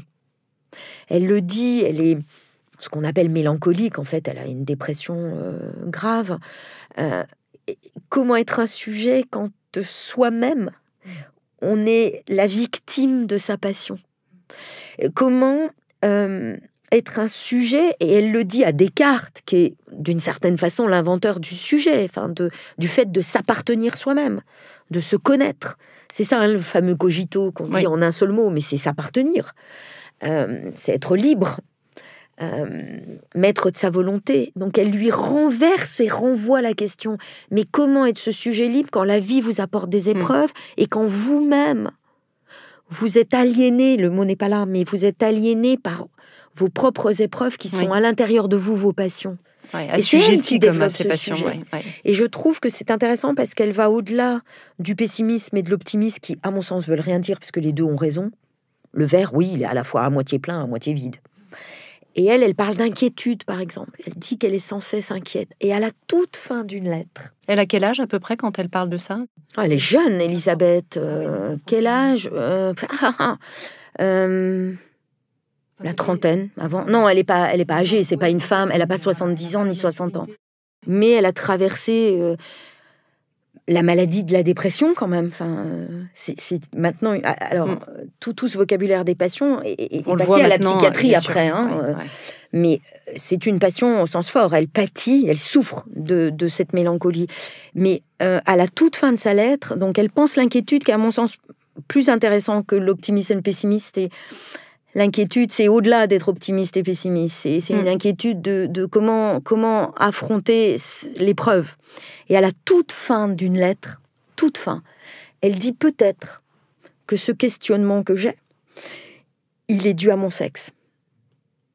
Donc au sort réservé aux femmes. C'est intéressant, à la toute fin. Vous voyez, c'est pour ça que l'étudier uniquement à c'est quoi une femme qui fait de la philosophie, c'est intéressant, mais moi j'ai vraiment voulu voir sa philosophie, ses concepts. Et à la toute fin d'une lettre, elle rattache peut-être ce questionnement philosophique qu'elle tient au fait qu'elle est une femme. Ce qui pose encore et qui pourrait nous entraîner vers plein d'autres questions quand même, qu'elle se pose cette question-là, je trouve. Hormonalement, quand même, malgré tout, quoi. Oui, parce que, si vous voulez, on pouvait Je veux pas repartir sur le débat de l'essentialisme. Non, mais c'est vrai qu'on pouvait pas, dans ce livre, uniquement se dire qu'est-ce que les femmes apportent à la philosophie parce qu'elles sont des philosophes comme les autres. Ça, oui, on a voulu le montrer. Et je pense que, politiquement et socialement, et donc dans le statut de chercheur, d'universitaire, les femmes auraient à gagner si on cessait de préciser qu'elles sont des femmes qui font de la philosophie, donc on les considère comme des philosophes. Ça, c'est le problème de la légitimité, qui, moi, me semble vraiment important, parce que, vous voyez, j'emploie pas le terme d'invisibiliser ou d'invisibilisation ou de rendre visible, parce que ça suffit pas. Qu'est-ce qui fait que vous êtes... Moi, c'est ça la question que je me suis posée. Qu'est-ce qui fait qu'elles sont invisibles? Et dire invisible, ça donne pas la cause. Elles sont invisibles parce qu'elles sont délégitimées. Marie de Gournay a une phrase que je trouve extraordinaire. Elle dit, je dis avec mes mots à moi, elle dit, oui, il peut se faire que une femme prenne la parole, qu'on l'autorise à prendre la parole, mais vous aurez toujours un homme en coin, avec le sourire en coin, qui dira, ça c'est elle qui parle, avec ses mots à elle. Oui, c'est une femme qui parle. Vous voyez, c'est ça le problème de la légitimité. Elle parlera. Donc elle sera visible. Mais elle ne le sera toujours pas, parce qu'on dira « Ouais, bon, c'est une femme qui parle. » Vous voyez? Donc c'est ça qui est intéressant. Et donc vraiment, on a voulu montrer ça, qu'il y a une légitimité qui a été conquise, mais qui était présente. Et il y a toujours eu des femmes en philosophie. On leur a dénié la légitimité. Mais quand même, on doit ajouter à ce principe de méthode que les femmes, par leur situation... Oui. Leur position, ont pensé des concepts que les hommes n'avaient pas pensé. La distinction des sexes. Oui.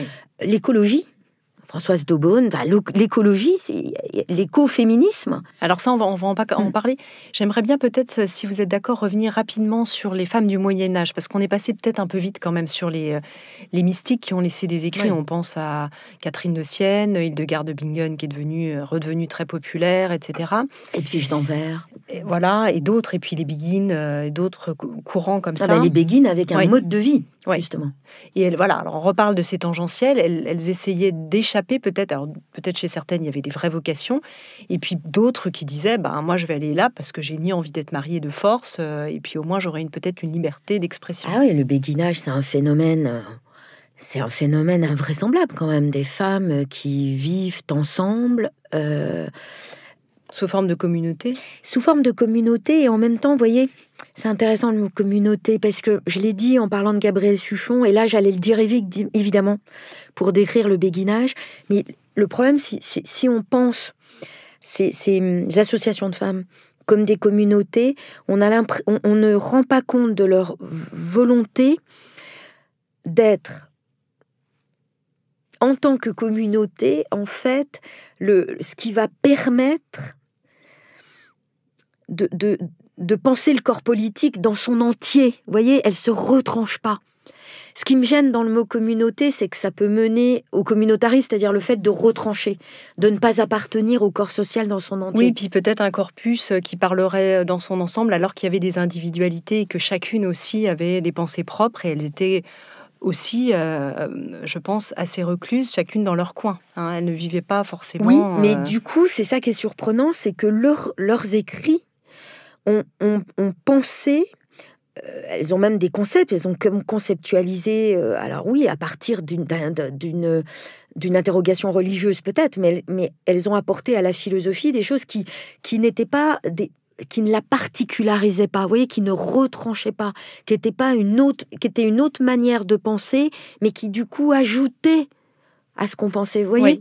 Alors, c'est ce qui me gêne quand on dit communauté, mais bon, elles se oui, retranchent pas. Ouais, vous voyez ouais. Ce que je veux dire? Elles retranchent pas, elles ajoutent. Voilà, Ouais. c'est ça. Et Gabrielle Suchon aussi, quand elle pense le célibat volontaire, c'est pas pour se retrancher. Oui, elle ne se retire pas du monde. Et non, c'est pour faire changer le monde. Oui.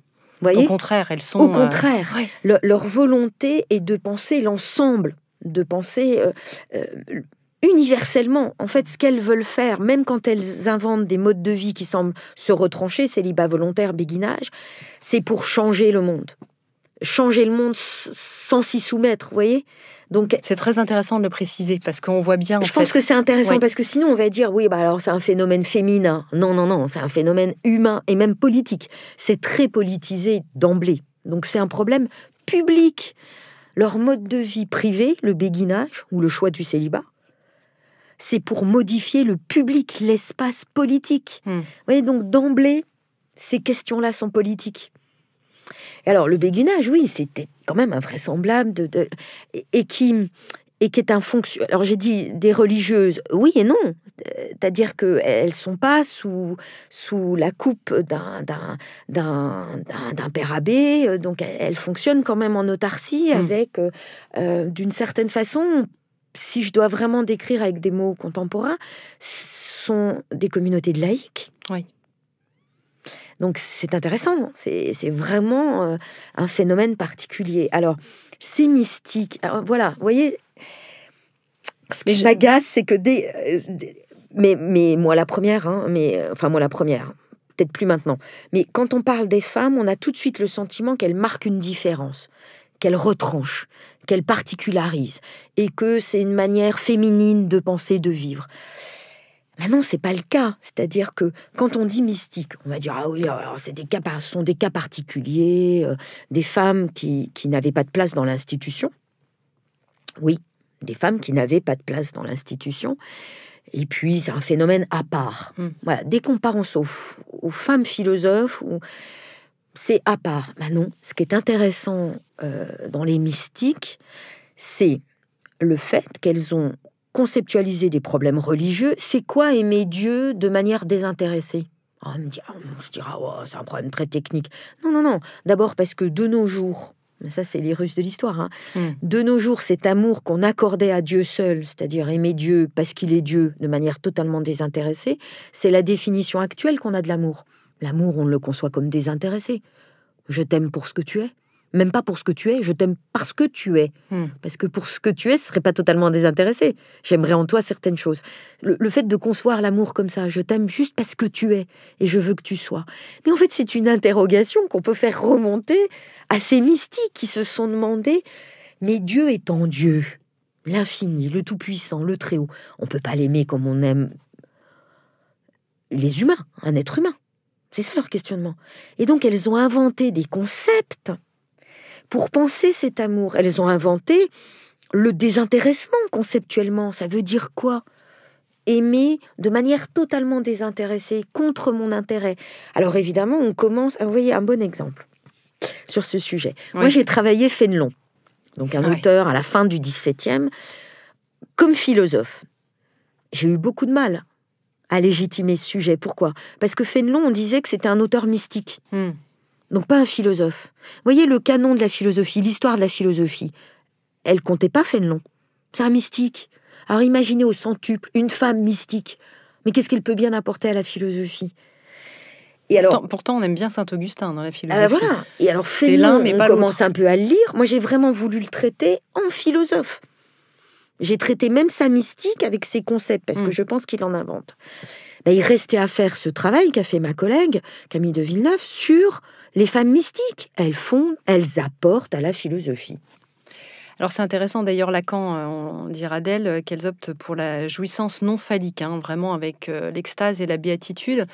C'est peut-être une façon aussi de sortir de toujours ce repère au masculin si cher à Freud finalement.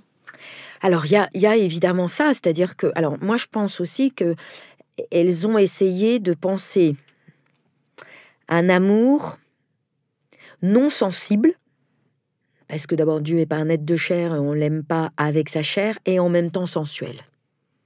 Ça, c'est un vrai problème philosophique. Oui. Comment on peut penser un amour à ce point désintéressé que je n'aime pas parce que ça me procure du plaisir, j'aime au-delà du principe du plaisir. C'est un casse-tête, philosophique. Ouais, c'est philosophique ça, et puis physique et en aussi. Même temps, oui, en même temps archi-sensuel. Enfin, quand vous lisez Catherine de Sienne, il y a un feu, il y a un feu incarné, quoi. Ah, voilà. Donc, comment penser une sensualité non sensible, d'une certaine façon, vous voyez ? Parce que quand je dis amour désintéressé, c'est qu'il faut être capable d'aimer, quand bien même j'en ne retiens pas du plaisir. C'est pas le plaisir qui doit me guider, c'est celui que j'aime, c'est Dieu en l'occurrence. Oui. Vous voyez ? Et comment je peux aimer, quand bien même je vivrais en enfer ou que Dieu me sauverait pas ? Donc c'est aimer au-delà du principe du plaisir, tout en décrivant un amour sensuel. Donc, philosophiquement, c'est intéressant. Alors, les Grecs avaient beaucoup de noms pour décrire les différentes sortes d'amour. Et voilà. Ils nous aident un petit peu là. Et voilà, parce que c'est là où elles font un travail philosophique, je dirais presque phénoménologique. Oui.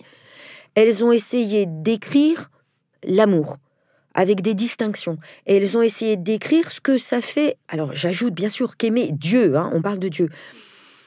Mais de nos jours, dans l'amour, d'une certaine façon, on se pose encore ces questions.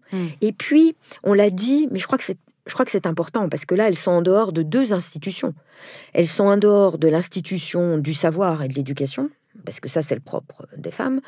Et elles sont en dehors de l'institution de l'Église chrétienne. Et je pense que...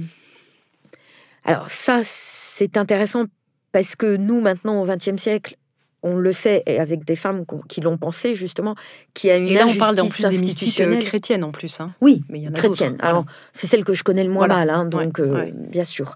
Je dis ça juste pour qu'on n'exclue pas... Oui, absolument, absolument. D'autres. On a vraiment étudié et on est allé chercher les spécialistes sur ces questions-là. Et moi-même, je serais en mal, si vous m'interrogez, de parler des mystiques non chrétiennes. C'est celle que je connais le moins mal, les mystiques chrétiennes. Ce qui veut dire qu'il y en a bien évidemment en dehors du christianisme. Mais le fait qu'elles n'appartiennent pas à l'institution et qu'on leur refuse l'institution, c'est un sujet qu'on peut tirer jusqu'au XXe siècle. Il y a une injustice institutionnelle. Catherine McKinnon, au XXe siècle, qui écrit encore maintenant. Alors contemporaine, qui m'intéresse. Moi, c'est sans doute la femme du XXe siècle qui m'intéresse le plus, qui m'a le plus apporté. Alors ça, c'est intéressant. Parlez-nous d'elle d'ailleurs, parce qu'il faut qu'on avance quand même dans le temps là. Non, mais parce que j'ai fait un retour en arrière. Excusez-moi. Oui, mais parce que je pense qu'on tire des fils là. Tout à fait. C'est-à-dire qu'il y a des choses qui se sont dites avec le langage du XVIIe siècle. C'est une femme qui parle. Marie de Gournay parle beaucoup du mépris. Elle en fait un concept. C'est l'invisibilisation de nos jours. Et puis c'est bien qu'on parle de celles qu'on connaît moins aussi, parce que c'est vrai que les Louise Michel, Olympe de Gouges, on les connaît un peu plus. On les connaît peut-être un peu plus. On va parler d'elles quand même, on les connaît. Oui, on les connaît un peu plus. Et surtout pour montrer que y a un fil qu'on tire jusqu'au XXe et qui m'amène à Catherine McKinnon. Donc c'est une juriste américaine, et c'est intéressant parce que je crois que la philosophie se nourrit de ce qui n'est pas elle. Et ça, c'est important. Donc, des mystiques ont nourri la philosophie et des juristes aussi. Donc, la philosophie... D'ailleurs, Hannah Arendt disait « Je ne suis pas philosophe. » je ne suis pas philosophe parce que je pense que Hannah Arendt aussi se nourrissait de ce qui n'était pas le canon philosophique, et parce qu'elle a été aussi une journaliste. Elle a couvert quand même des choses aussi importantes que le procès d'Eichmann pour le New Yorker. Donc, c'est ça. Et puis parce que je pense qu'elle se voyait pas dans l'institution, alors qu'elle était, c'est une philosophe institutionnelle, mais il y a quelque chose qui est hors institution. Et donc, Catherine McKinnon, elle parle d'injustice institutionnelle, alors d'injustice structurelle, c'est-à-dire le sort qui est réservé, vous voyez, j'emploie le terme du XVIIe, mais qui est réservé à un groupe ou aux femmes. On pourrait le dire encore maintenant. Bah oui, alors aux femmes, avec, d'une certaine façon, je le dis avec mes mots à moi, la complicité de tout un groupe, voire de toute une institution. Et que ce sort qui est réservé, qui est fait aux femmes en l'occurrence, est celui de l'inégalité. Il y a une inégalité structurelle. Ça fait qu'elle va parler d'injustice structurelle, c'est-à-dire que c'est pas un problème d'individu ou de face à face, c'est le fait que dans le contexte actuel d'inégalité, on ne peut pas traiter la femme comme un individu, comme un autre, puisque de toute façon, elle ne l'est pas. On est dans une situation d'inégalité. Et elle parle même d'injustice institutionnelle, c'est-à-dire qu'il y a la complicité, voire l'impunité, tacite ou même volontaire, de toute une institution. Enfin, quand même, moi, je pense à Catherine McKinnon avec ce qu'on sait maintenant des abus dans l'Église. C'est une injustice institutionnelle, c'est-à-dire que l'institution elle-même et ceux qui en faisaient partie savaient, ont permis, ont tu. Vous voyez ? Et c'est ce qui fait, peut-être qu'on en parlera, mais que Catherine McKinnon a été très critique sur le terme de consentement. Alors oui, ça va beaucoup quand même nous intéresser. Est-ce qu'on en parle maintenant, puisqu'on parle d'elle ? De toute façon, c'est bien qu'on parle du corps. Et forcément, quand on parle du consentement, on va parler aussi du corps. On pense à Camille Froide-Vaumétrie aussi, qui parle beaucoup de ces sujets-là, qui est cette philosophe française contemporaine. Puisque finalement, les philosophes contemporaines reviennent beaucoup sur la notion de consentement, mais de cette corporéité qui est le sujet aussi de la femme. Oui, alors peut-être en deux sens. C'est que je pense qu'on a réduit la femme à son corps, et on dirait pas la même chose du masculin. La femme a été réduite à son corps parce qu'elle était un corps fait pour être vu, un corps construit pour le désir masculin, ou tout simplement un corps qui avait l'obligation d'être beau. Donc il y a eu cette réduction de la femme à son corps, et puis il y a un mouvement peut-être inverse ou complémentaire d'émancipation, où la femme justement ne subit pas son corps comme une fatalité qu'on lui a imposée. Donc ça a été le premier féminisme, des mouvements de 1970, qui pensent le corps comme mon corps m'appartient. Ça veut dire effectivement ça, c'est que mon corps n'est pas possédé par un autre. Je suis propriétaire de mon corps. C'est un terme, propriétaire de mon corps, que peut la propriété qu'utilise Geneviève Fraisse. Mais donc, il a fallu à la fois ne pas réduire la femme à son corps, mais en même temps qu'elle se réapproprie son corps, qui lui appartient. Et de nos jours, je pense que ça va même plus loin. C'est que les femmes ont pensé, vous citiez Camille Froide-Vaux, ont analysé qu'est-ce que c'est que la maternité. Enfin, c'est quand même quelque chose qui arrive au corps féminin. Donc, qu'est-ce que c'est que la maternité ou le refus de maternité ? Qu'est-ce que c'est que même la transformation de son corps, la vieillesse, la ménopause ? Et puis, bien sûr, hélas, qu'est-ce que c'est que le viol ? Donc, il y a une nouvelle philosophie du corps. Et justement, je trouve que d'emblée, ces analyses philosophiques et cette pensée, elles sont politiques, parce que la distinction privé-public, elle est quand même très difficile à faire. Enfin, le viol est une affaire publique, même si ça m'arrive de façon privée, dans mon intimité, dans mon être même. Donc ça m'empêche d'être. Mais c'est une affaire absolument publique, politique. Et donc il y a eu tout ce travail philosophique pour une part, ou en tout cas que la philosophie peut s'approprier autour du consentement. Ce qui est intéressant quand même, je trouve, autour du corps, c'est qu'on peut vraiment le nommer quand même beaucoup plus récemment, alors que ces autres femmes, ces autres philosophes dont on a parlé avant, elles montrent par leurs actions, par les tangentes justement qu'elles prennent, par leur choix de vie, qu'il est question quand même du corps et de la réappropriation du corps, mais sans forcément le nommer tel quel, dans leur pensée. Je sais pas, c'est une question que je vous pose. Oui, mais c'est une question que je me suis posée aussi parce que j'y ai vu comme un danger du corps. Alors je prends une autre philosophe du 18e, Harriet Taylor Mill. Ce qu'elle met au jour dans ses écrits, qui m'a semblé intéressant, mais pour nous aussi aujourd'hui, c'est que elle a montré qu'on a condamné la femme à correspondre au féminin, qui est une construction sociale, politique et largement masculine. Et que ça avait comme conséquence de réduire la femme à son corps. C'est-à-dire, et elle ajoute à son corps, c'est-à-dire que d'une certaine façon, la femme était davantage psychologisée que l'homme. C'est bien avant la notion d'hystérie, mais psychologisée. C'est-à-dire que c'est comme si le corps de la femme était tellement proche de sa pensée qu'elle ne pouvait pas penser comme un homme, qu'elle ne pouvait pas faire de la philosophie, et que son corps était tellement proche comme de si l'intellect. Elle était l'émotion, quoi. Voilà, Ou elle l'affect. était le psychologique. Oui. Vous voyez, que la femme, on la psychologise. Et ça, de nos jours encore, c'est vrai. Je pense qu'il y a des tas de femmes peut-être qui se reconnaîtront dans ce que je dis là, mais où on psychologise la femme. Ah, mais ça, c'est complètement vrai, oui. Ah oui, et dans le monde du travail. Ah oui, mais toi, tu es. Et c'est ça, l'essentialisation. C'est quand la femme doit correspondre... Ah bah dis donc... voilà, ou même elle est hystérique. La femme qui réclame est forcément hystérique. Mais vous voyez, il y a... Et ça, Harriet Taylor, on est au 19e, le met au jour. Cette idée que le corps peut être une prison. C'est ça qui est intéressant pour la femme. C'est que ça peut être une prison au sens où on va la psychologiser, on va la réduire à son corps. Et puis de nos jours, l'idée que non, le corps, s'il a le droit de citer, je crois que Camille Froidevaux parle d'un tournant génital même. Vous voyez, la femme a un corps et elle a le droit de parler de son corps et elle a le droit de se l'approprier, bien sûr. Et même politiquement et socialement, on doit parler du corps de la femme. Vous voyez, mais c'est délicat, cette pensée du corps.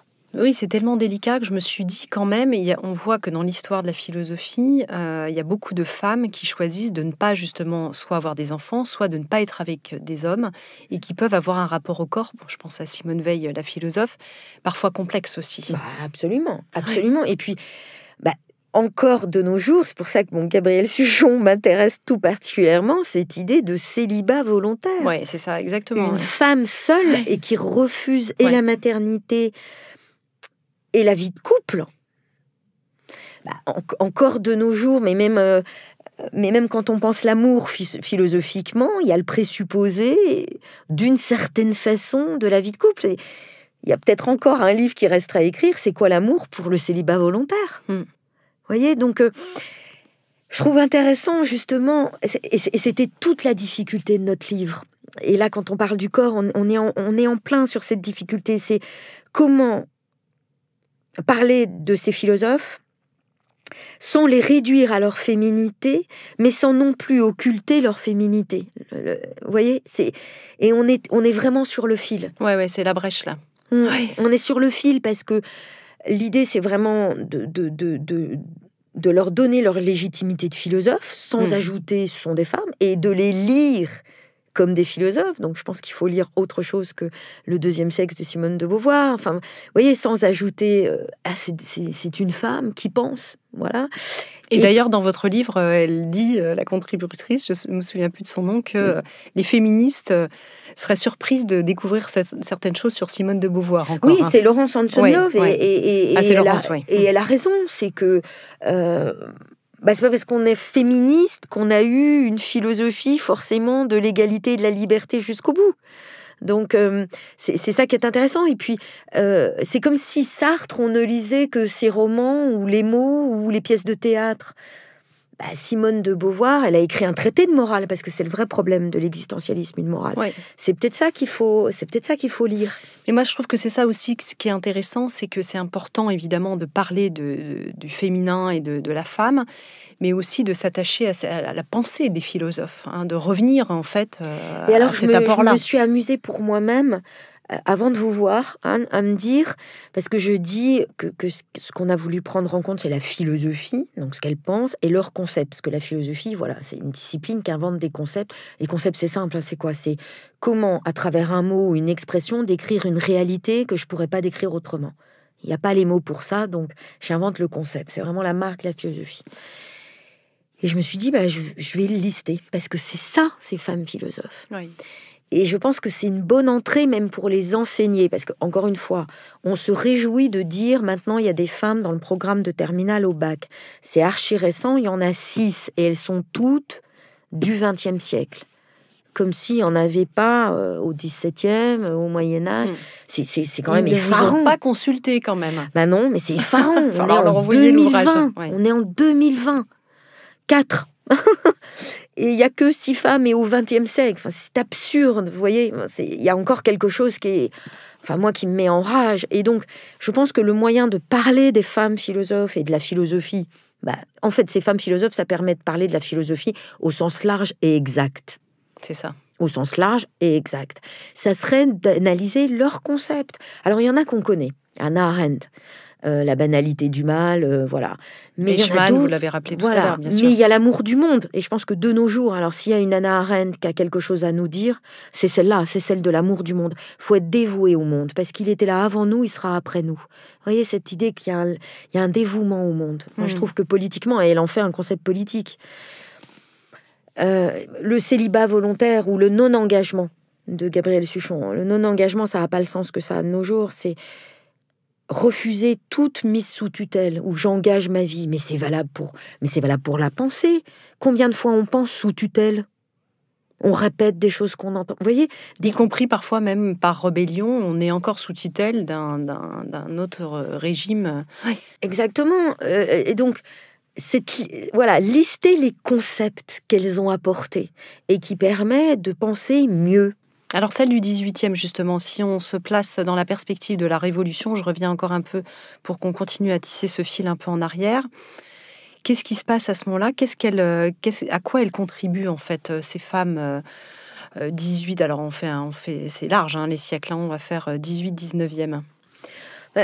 D'une certaine façon, les femmes ne sont jamais bénéficiaires des révolutions. Il peut y avoir la révolution. Ça a été le cas d'Olympe de Gouges et de Louise Michel. Hein. Ou de Mary Wollstonecraft.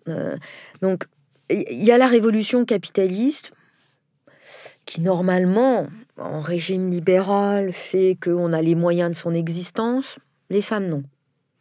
Il y a une révolution politique avec la naissance du citoyen, mais la femme n'est pas un citoyen. Il y a la révolution scientifique, mais les femmes n'ont pas accès au savoir. Ouais. Moi, je dirais presque, mais c'est une hypothèse. Hein. Il y a de nos jours la révolution de l'égalité. Je pense que voilà, il y a un mouvement de la démocratisation qui va vers de plus en plus d'égalité. Je suis pas sûre que les femmes en soient les bénéficiaires. Alors la révolution MeToo est-elle une révolution? Ah voilà, et ça c'est intéressant. Ouais. La révolution MeToo, c'est une vraie révolution et pour le coup qui a été faite majoritairement pour les femmes. Mais ça, on en parlera si vous voulez, parce que je pense que je vais essayer de vous répondre. On revient sur la révolution française. Celle du 18e. Le constat, c'est quand même qu'il y a une révolution française, mais la femme en bénéficie pas. C'est-à-dire, elle n'est pas citoyenne. Il y a des droits de l'homme, mais pour le coup, homme au sens masculin. Ouais. C'est pas les droits de l'humain. Et pas les droits de l'humain. Et donc, Olympe de Gouges ou Mary Wollstonecraft en Angleterre vont penser les droits de l'homme, mais vraiment. Au nom de l'égalité, de la liberté, de la fraternité. Olympe de Gouges aussi. Donc, parce que c'est voilà, très souvent, s'il y a une particularité à laquelle je consens pour ces femmes, c'est qu'elles ont pensé dans les blancs de l'histoire. Oui. Là, il y a un blanc de l'histoire. C'est-à-dire qu'effectivement, les droits de l'homme... Alors, il y a eu la critique marxiste qui est que ces droits de l'homme sont en fait des droits du bourgeois. Donc, c'est pas n'importe quel homme. Mais il y a la critique de ces femmes philosophes et Harriet Taylor dont je parlais, oui. on est évidemment l'héritière, hein, qui est de dire, s'il y a vraiment une révolution et que là où il y avait un individu ou un sujet du roi, il y a maintenant un citoyen qui naît grâce à l'égalité et parce qu'il est libre, il faut que ça comprenne les femmes. Et puis, donc Olympe de Gouges va d'une certaine façon achever la révolution. Parce qu'il manque de la conception révolutionnaire du fait que la femme serait un citoyen comme un autre. Et puis elle a cette phrase, si la femme peut monter sur l'échafaud, puisqu'elle est guillotinée, hein, oui. Pour avoir critiqué la politique des montagnards, si la femme peut monter sur l'échafaud, c'est qu'elle peut être un citoyen aussi. Et enfin, faut quand même replacer aussi les choses, parce qu'on se dit, oui, c'est le 18e siècle, mais les femmes ont le droit de vote au suffrage universel, c'est hier. c'est grâce à Charles de Gaulle. Vous voyez, c'est... Non, mais c'est fou. En Suisse, je crois que c'est 71. En fait, quand on pense... C'est-à-dire, c'est vraiment ça. Il y a eu des révolutions dans l'histoire, avec évidemment leur drame, hein, mais les femmes n'en ont jamais été les bénéficiaires. Et en fait, c'est pour ça aussi, je pense, qu'elles écrivent là, dans le blanc de l'histoire. Et puis, vous dites MeToo. Alors oui, parce que le temps tourne, et puis cet ouvrage est absolument passionnant, et puis c'est bien qu'on s'intéresse à nos contemporaines. Et moi, je tenais absolument, et Laurence Hanson Love aussi, hein, à ce qui est MeToo. Et quand j'ai confié à Marie Chartron, que je salue, hein, ce dernier chapitre difficile, parce que c'est toujours difficile de penser l'actuel, enfin ce qui vient d'avoir lieu. Oui. J'ai vraiment... On était vraiment d'accord, et j'ai vraiment voulu que ce soit la philosophie après MeToo, penser après MeToo. Penser MeToo et après MeToo. Parce que la philosophie, je crois, ne peut pas continuer à s'interroger sur ces interrogations qui sont les siennes, hein, le pouvoir, la domination, l'asservissement, la servitude, la justice sociale, sans faire comme si MeToo n'avait pas eu lieu. Avec tout ce qu'on peut critiquer de MeToo, hein, je ne suis pas en train de sanctifier MeToo, d'en faire un moment ni magique, ni parfait, ni sain. Il y a des dérives, il y a des critiques à faire. Ça, on le pose comme un moment de l'histoire plutôt. Hein. Mais il y a un phénomène MeToo. Il y a eu un moment où nous, qui sommes des philosophes, même quand on est spécialiste du XVIIe siècle, on ne peut pas ne pas penser ce moment. Et donc c'est ce qu'a fait Marie Chartron dans ce dernier chapitre, d'une certaine façon. Si je dois le dire en un mot, puis on fait de sa conclusion, je crois que MeToo a permis et permet et permettra de repenser la justice, et donc l'injustice. Et il se trouve quand même que là, ce sont des femmes, des penseurs, Mary McKinnon, on peut citer aussi Iris Marion Young, moi que j'ai vraiment étudié de près, enfin, ce sont des pensées qui sont importantes, et ces philosophes, ou même quand elles ne sont pas philosophes mais juristes, demandent maintenant à la philosophie, je crois, de penser la justice et de la penser autrement. Et je crois que l'apport de MeToo et l'apport de ces penseuses et de ces philosophes à la philosophie, c'est celui-là. Et je vous dis ça maintenant, et c'est déjà en train de changer, on parle de justice restaurative, transformative. Je pense que s'il y a un lieu qui était un blanc aussi de la philosophie, hein, si le droit et la justice, c'est rare que magistrats et philosophes pensent ensemble, mais s'il y a bien un lieu que MeToo a permis d'investir et que la philosophie et les femmes philosophes à l'heure actuelle demandent d'investir, je crois que c'est celui de la justice et de l'injustice. Alors avec ce qui va avec, hein, la violence, les violences structurelles, le viol, les injustices structurelles, le continuum de la violence. Il y a une manière de penser la violence philosophiquement, et je crois que ça, c'est l'apport vraiment de MeToo. Moi, j'ai le sentiment parfois, mais je ne suis ni historienne, ni philosophe, ni psychologue, je le dis vraiment avec mes propres sentiments et affects personnels, c'est que on pense aussi beaucoup la réparation, et elle est ô combien indispensable et essentielle, et déjà si on en était là, ce serait formidable, mais parfois on pense pas à l'avant. Qu'est-ce qui fait qu'on en arrive là quand même collectivement? Exactement. Voilà. C'est pour une part, ils sont pas les seuls, le raisonnement de je les citais, Iris Marion Young et Catherine McKinnon. C'est-à-dire que, et c'est là où on va peut-être redire un mot du consentement. Oui. Et de reparler de Geneviève Fraisse, du coup. Peut-être me dire aussi qui est-ce. Oui. Et, alors, on a beaucoup de choses. Alors, revenons juste un peu en arrière. Alors, un peu en arrière. Ce problème ce qui se passe avant, et vous avez raison, le questionnement philosophique, c'est qu'est-ce qui permet, qu'est-ce qui rend possible. Et quand on est victime d'une injustice, d'une violence, parce qu'il n'y a pas que les violences sexuelles, l'abus de pouvoir, le harcèlement moral en entreprise, c'est une violence. Hein. Oui. Quand on subit une violence... La négligence des enfants. Oui, dans les inégalités, on parle des femmes, mais les enfants... je pense que le grand travail à venir, ça sera aussi... Sur l'enfance. Ah bah oui, c'est aussi un blanc de l'histoire, l'enfance. C'est qu'est-ce qui a permis, qu'est-ce qui a fait que c'était possible. C'est ça. Que je subisse cette offense. Et donc c'est là que se loge le questionnement sur le consentement et sa critique aussi. Parce que une auteure comme Catherine McKinnon va vous dire la violence et la violence sexuelle, le viol, ne sont pas des accidents. Ils surviennent, ces phénomènes, ces drames, cette tragédie, dans un contexte d'inégalité systémique, d'inégalité. C'est-à-dire, la femme n'est pas dans la même situation que l'homme. Donc, il y a une inégalité foncière. Ce qui fait qu'on n'a pas affaire à la tragédie d'un face-à-face du bourreau et de sa victime, ou de l'offenseur et de la victime. Oui. Ce face-à-face, il est déjà structuré, il est déjà rendu possible. Donc on comprend que le consentement, qu'est-ce qui vaut dans un contexte d'inégalité structurelle ? Elle appelle ça même un crime d'inégalité, le viol. Donc qu'est-ce que vaut le consentement dans cette situation-là ? Parce que le consentement, il est valable si effectivement on est dans une situation d'égalité, où c'est un consentement partagé, délibéré, affirmé, formulé. Mais si on est dans un contexte d'inégalité, où de toute façon la femme n'est pas le même sujet que l'homme, n'a pas le même droit ou la même possibilité d'être un sujet que l'homme, mais le consentement, c'est une pierre dans l'eau. C'est même... Alors, moi, je critique beaucoup cette notion, mais c'est même une façon de rater la réalité. Parce que la réalité... Voire même de l'utiliser.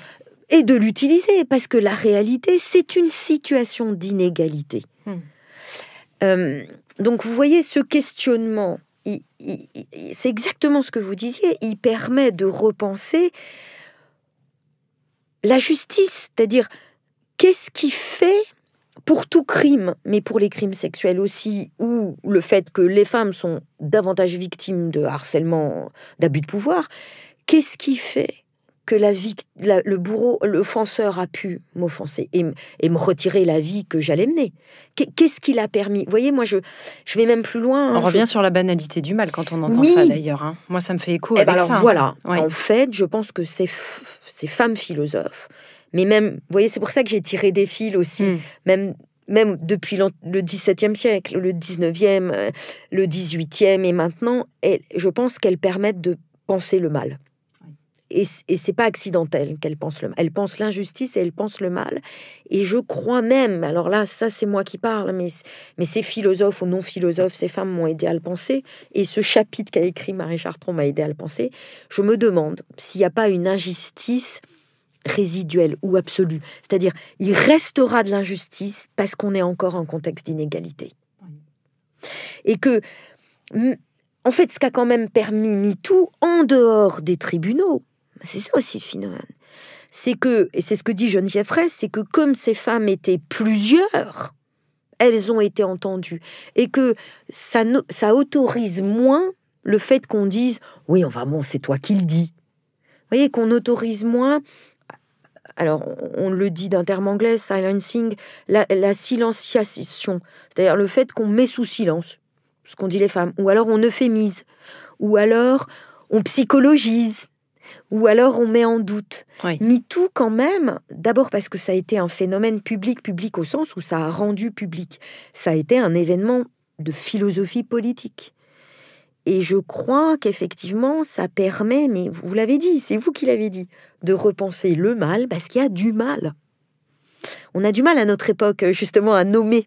Il y a du mal, y compris, il y a un mal écologique.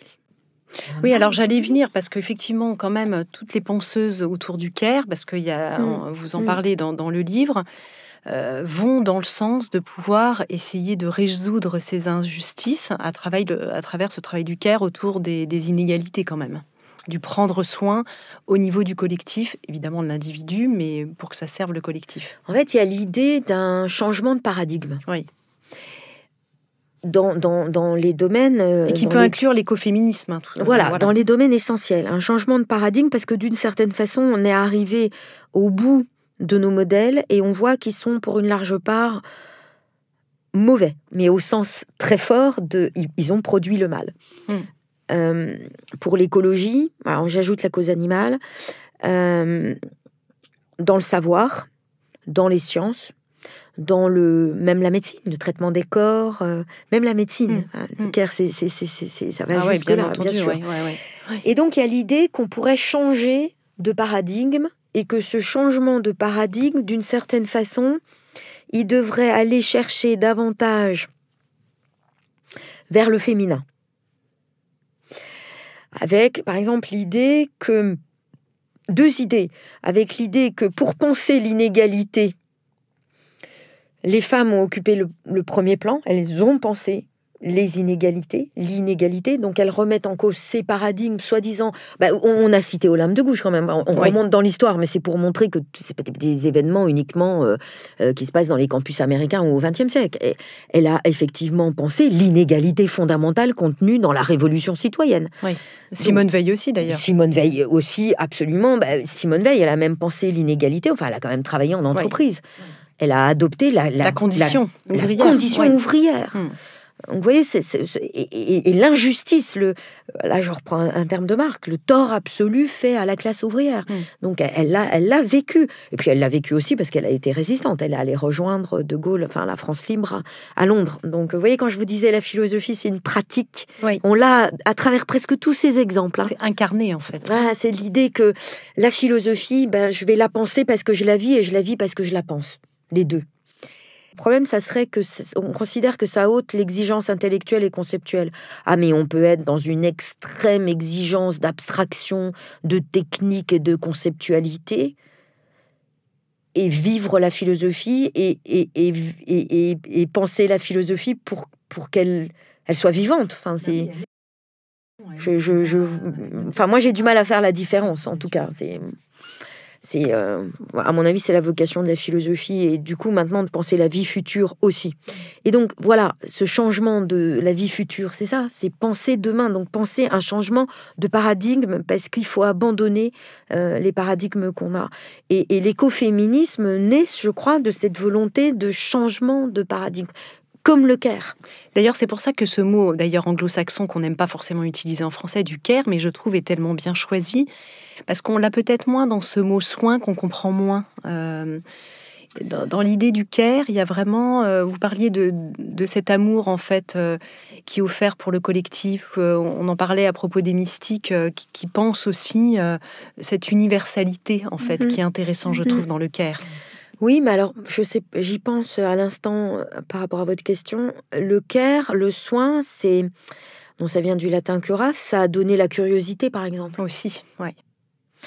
Et ça, c'est un mot qu'on n'utilise pas suffisamment parce que la curiosité, c'est de l'attention. C'est extraordinaire, ce mot de curiosité. C'est la même racine, d'une certaine façon. Donc, vous voyez, je parlais avec Hannah Arendt d'amour du monde au sens de dévouement du monde. Je pense qu'on devrait avoir une curiosité pour l'humain et pour le monde. Oui, mais il y a le terme de dévouement aussi. Oui, le dévouement. D'être au service quand même. Mais c'est ce que dit, et ça c'est ce que dit Hannah Arendt, mais en sens politique. Mais le dévouement, alors si le mot care gêne, pourquoi pas? Non, mais moi j'aime bien justement. Ah oui, s'il peut gêner. Moi s'il gêne. Oui, parce que peut-être que dans dévouement, on va y voir une forme de soumission, alors qu'en fait, nous, on ne parle pas de dévouement au sens de la soumission, on passe au sens du prendre soin. Et de l'action. Voilà, c'est redonner en fait son sens fort à l'action. Quand on voit des femmes comme Vandana Shiva, par exemple. À l'agir, exactement. Que j'ai interviewé, quelle femme. Alors peut-être qu'il y a ça aussi. Peut-être que ces femmes apportent le rapport à la philosophie, à côté du mal et de l'injustice, c'est peut-être l'agir, l'action, repenser l'agir. Vous avez raison, j'y pensais pas, mais je vais l'ajouter. Repenser l'agir. Et le care appartient totalement à c'est d'une certaine façon une philosophie de l'agir. Alors, il faudrait de voir avec les grandes spécialistes du care, mais peut-être que c'est ça, ce que cette philosophie des femmes qu'on étudie dans ce livre ont apporté à la philosophie, c'est repenser l'agir, l'action. Ouais. Comment est-ce qu'on a envie de conclure cet entretien, Laurence de Villers? C'est pas évident parce que maintenant qu'on a tissé dans tous les sens, est-ce qu'on a envie peut-être de conclure sur l'apport des femmes à la philosophie? qui ne sont pas évidemment des ajouts ponctuels, ça on l'a vu, mais une refonte aussi radicale des méthodes. On a dit aussi que les femmes philosophes ne sont pas là que pour penser le féminin, même si là en ce moment elles le font beaucoup, parce qu'on en a besoin, on redit en post-MeToo. Je vous laisse l'art de conclure, en bonne philosophe que vous êtes. Je repense, parce qu'on a commencé sur cette expérience que j'ai eue moi, et qui m'a beaucoup appris, où mes étudiants me demandaient c'est quoi être une femme philosophe, et je m'étais jamais posé la question. Ce que je dirais en conclusion, c'est que j'espère qu'il y aura beaucoup de femmes philosophes, d'étudiants en philosophie au sens général, mais d'étudiantes, et qu'elles aient l'audace que j'ai pas eue dans ma formation philosophique. Je leur passe le relais. Qu'elles aient l'audace dont j'ai manqué, parce que, vous voyez, je m'étais même pas posé cette question. J'ai subi, d'une certaine façon, beaucoup plus que j'ai agi.